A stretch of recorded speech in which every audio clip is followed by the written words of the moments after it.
Un podcast France Culture. Le langage, avec Laurent Cohen. Épisode 6, le langage des machines et des animaux.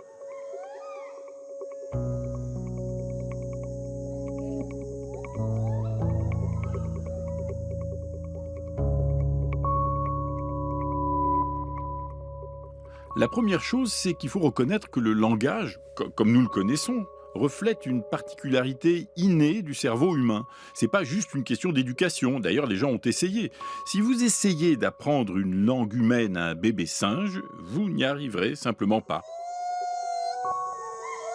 Alors pendant le deuxième tiers du XXe siècle, il y a eu des tas de tentatives héroïques d'élever des grands singes, des chimpanzés particulièrement, comme des enfants humains, en leur parlant tout autant qu'à des bébés. Le couple Hayes, par exemple, aux États-Unis, a élevé le fameux chimpanzé Vicky dans leur intimité familiale, en même temps que leur propre bébé, comme si c'était des frères et sœurs, des jumeaux. Mais il est rapidement devenu évident que les singes étaient incapables d'articuler les sons de la parole. Ça ne marchait pas.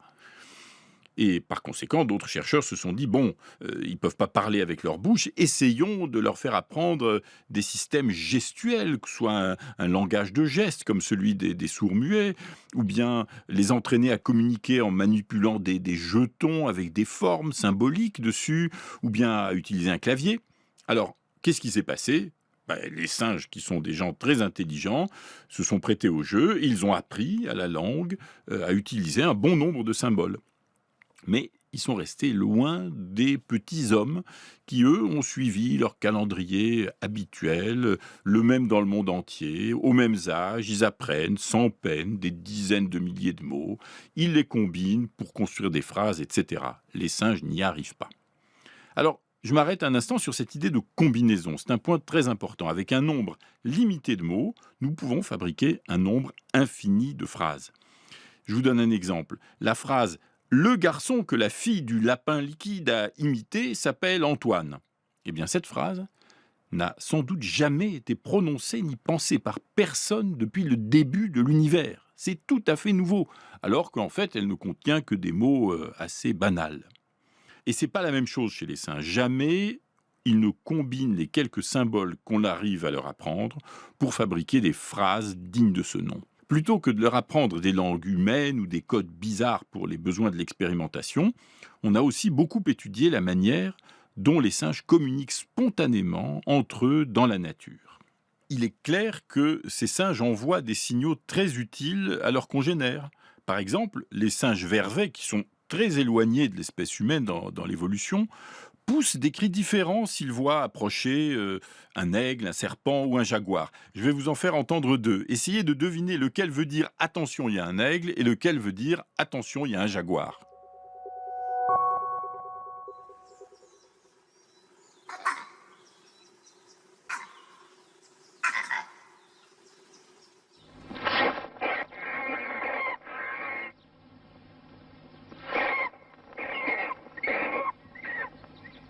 À mon avis, vous avez une chance sur deux de vous être trompé. La solution, c'est que le premier, c'était attention à l'aigle, le deuxième, c'était attention au jaguar.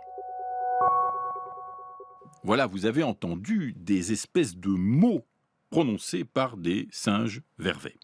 Mais contrairement aux humains qui inventent une quantité illimitée de mots, comme on l'a vu, le répertoire des cris d'une espèce donnée de singe est quand même très limité et en bonne partie inné, ils n'en inventent pas de nouveaux et donc déterminé par la génétique. Pour les singes, en réalité, même quand ils utilisent des mots comme ça, prends ça, le terme mot à la mode singe, il n'est pas du tout sûr que ces cris soient vraiment des symboles, comme les mots sont des symboles pour les hommes. Qu'est-ce que je veux dire en pratique par là ? Vous pouvez très bien entraîner un chimpanzé, quand il voit une banane, à montrer la lettre A, et quand il voit une pomme, à montrer la lettre B. Donc il établit un lien entre un objet et une lettre. Bon, une fois que le singe est entraîné, vous regardez s'il peut faire le contraire, c'est-à-dire passer non pas des objets aux lettres, mais des lettres aux objets. Vous lui montrez la lettre A, est-ce qu'il va choisir l'image d'une banane spontanément ? Est-ce que quand vous lui montrez la lettre B, il va choisir la pomme ? Eh bien non. il devra tout réapprendre à partir de zéro. Autrement dit, il a appris un savoir-faire. Quand je vois cet objet, je montre cette lettre. Il n'a pas compris l'équivalence profonde entre la chose et son nom, qui est le propre d'un symbole. Et sans entrer dans les détails, Ghislaine Dehaene a montré récemment que des bébés humains de 4 mois, eux, sont sensibles à cette équivalence. Si on les habitue à ce que l'image d'un poisson, par exemple, soit suivie par le mot bada, ils sont très surpris si le mot bada est suivi par autre chose que par le poisson. Ils ont appris automatiquement que l'association marche dans les deux sens. Le mot, en quelque sorte, est pour eux un véritable symbole. Voilà pour les mots. Et au-dessus, le niveau d'au-dessus, est-ce que les singes sont capables de combiner spontanément plusieurs cris, plusieurs mots, si on peut dire, pour élaborer des messages plus complexes? Il semble que oui. Par exemple, chez les cercopithèques de Campbell, ma prononciation en cercopithèque n'est pas très bonne. Hoc, ça veut dire « attention, je vois un aigle ». Et crac, ça veut dire « attention, je vois un léopard ». Et si on combine ces sons avec « ou », la menace devient moins spécifique. Hoc ou veut dire attention à ce qui se passe vers le haut, pas forcément un aigle. Crac ou veut dire attention, il se passe quelque chose, en général, pas spécialement un léopard. Bref, ils font des juxtapositions assez simples de deux mots, des combinaisons de deux mots, pas plus. Alors qu'est-ce qu'il en est des chimpanzés qui sont beaucoup plus proches de nous? Écoutons.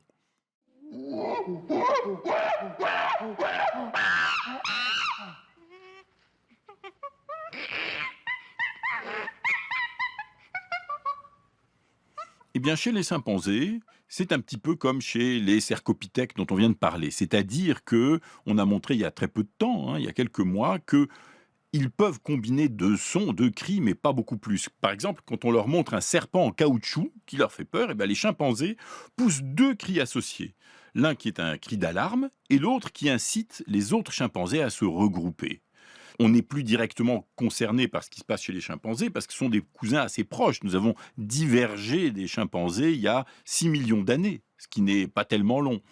Et donc, quand on trouve chez eux une ébauche de combinaison entre mots, ça suggère que peut-être c'est une capacité qu'avait notre ancêtre commun avec les chimpanzés. Et que peut-être c'est cette capacité commune qui a évolué, qui est devenue beaucoup plus compliquée pour donner notre propre capacité à combiner des mots en obéissant à des grammaires assez compliquées. Enfin, c'est des hypothèses, tout ça. Alors, faisons le point. Disons que les chimpanzés sont une espèce sociale, qu'ils communiquent entre eux au moyen de cris, mais ce sont des cris qui sont très différents du langage humain.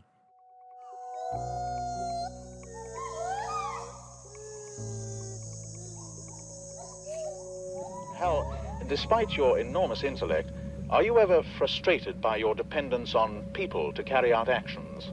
Not in the slightest bit. I enjoy working with people. Pour finir, j'avais annoncé que je dirais 2 mots de l'intelligence artificielle qui est notre nouvel interlocuteur non humain et non animal. Les systèmes d'IA actuels utilisent des réseaux de neurones artificiels, c'est-à-dire un système informatique qui s'inspire du fonctionnement des neurones du cerveau humain pour apprendre à faire des choses compliquées. Il y a 2 utilisations principales qui nous concernent. Premièrement, fabriquer des machines qui marchent le mieux possible, et c'est comme ça qu'on a fabriqué le champion du monde de jeux de Go, c'est comme ça qu'on a fabriqué ChatGPT et des tas de choses très efficaces.